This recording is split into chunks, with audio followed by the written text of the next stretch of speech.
The question is not how do you develop the motivation to keep going? The real question is, how do you develop the discipline to do the stuff you need to do, even when you don't feel like doing it? Be committed to being a champion. Be committed to being a woman. Keep focused on the prize.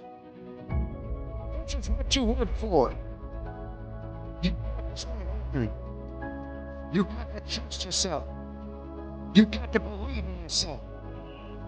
You got to keep working hard. When you work hard,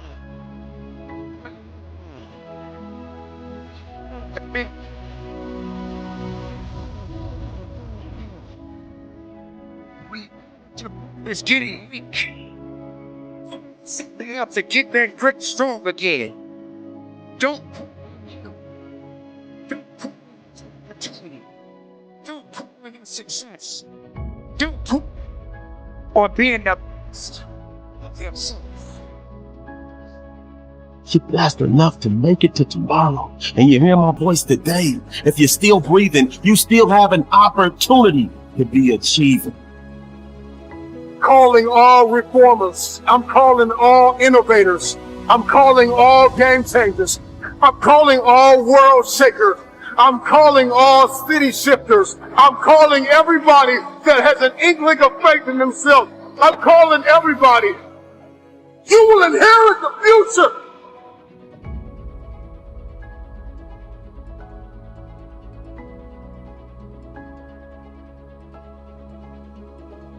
Negativity is a multiple of 4 to 7 times more powerful than positivity. So think about that. If I say something out loud, it's 10x. If it's negative, it's 4 to 7 times more powerful. So when I say negative things out loud, it's 40 to 70 times more likely that that will happen or cause a result that won't be good for me than if I just didn't say anything. 80% of those thoughts are negative. We spend so much time telling ourselves that we're not good enough, we're not smart enough, we're not talented enough or thin enough. We tell ourselves that we don't deserve the things we want, or that the things we want to have or to experience will never happen. And even if they do, they'll probably be disappointing.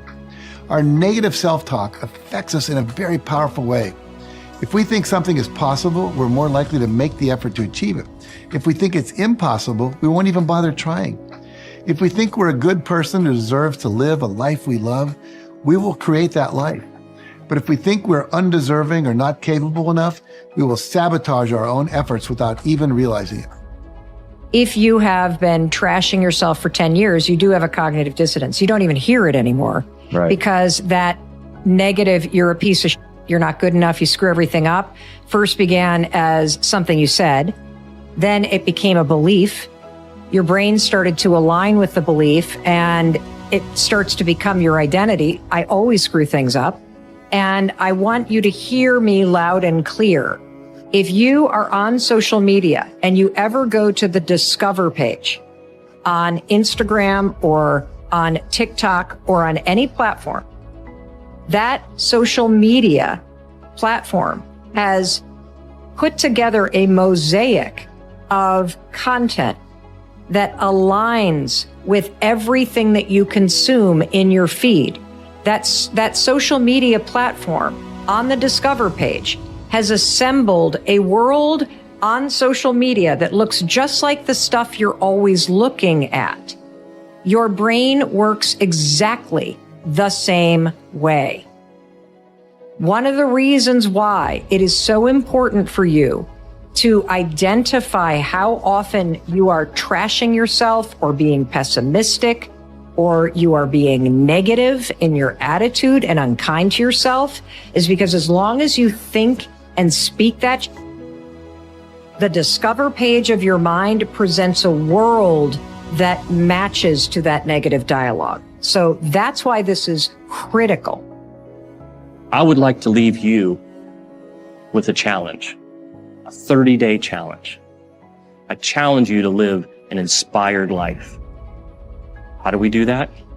Invest in your possibilities.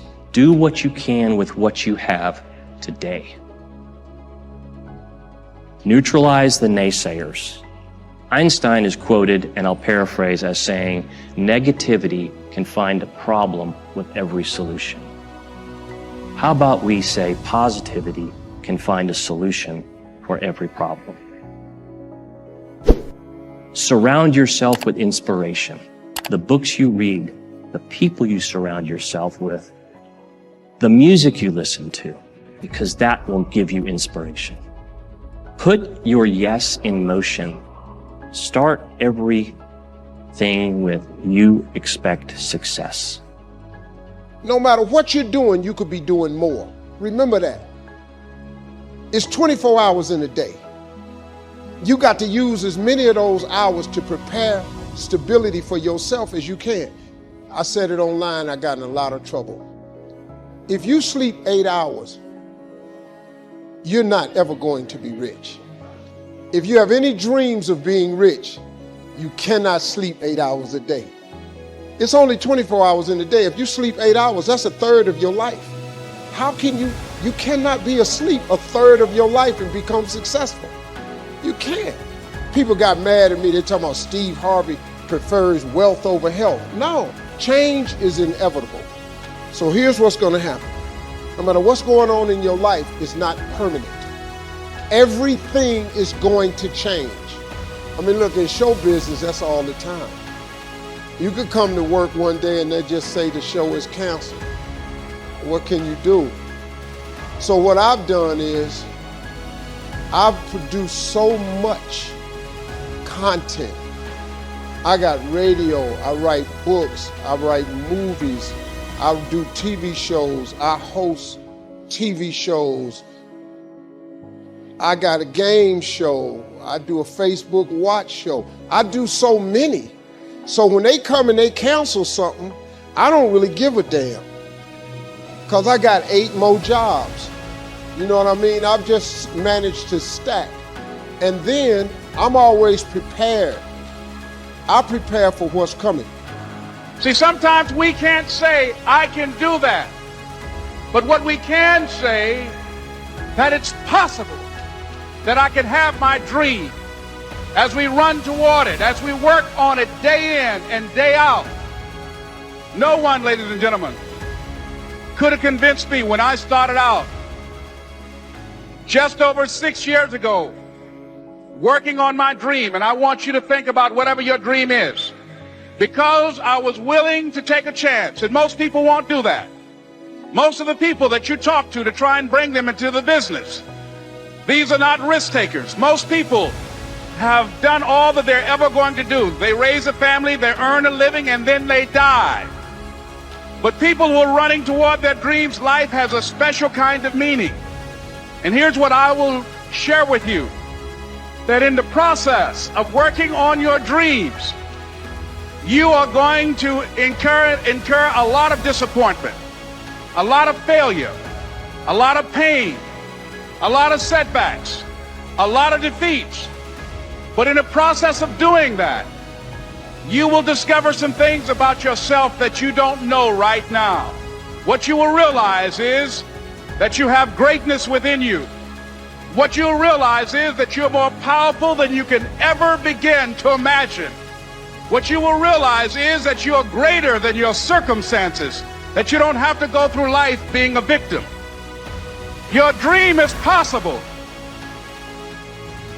But not only is it important that you believe and begin to know that it's possible for you to live your dream as you run toward it, but I've done something that I want to share with you called Choosing Your Future. In fact, I've developed a set of tapes talking about how to begin to create your own reality by choosing your future. And not only is it important for you to know it's possible for you to choose your future, but it's necessary that you work on yourself, that you develop yourself. It's necessary that you get the energy drainers out of your life, people who don't want anything.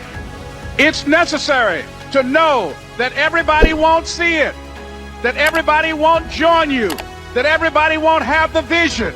It's necessary to know that a lot of people like to complain, but they don't want to do anything about their situation, that you are an uncommon breed.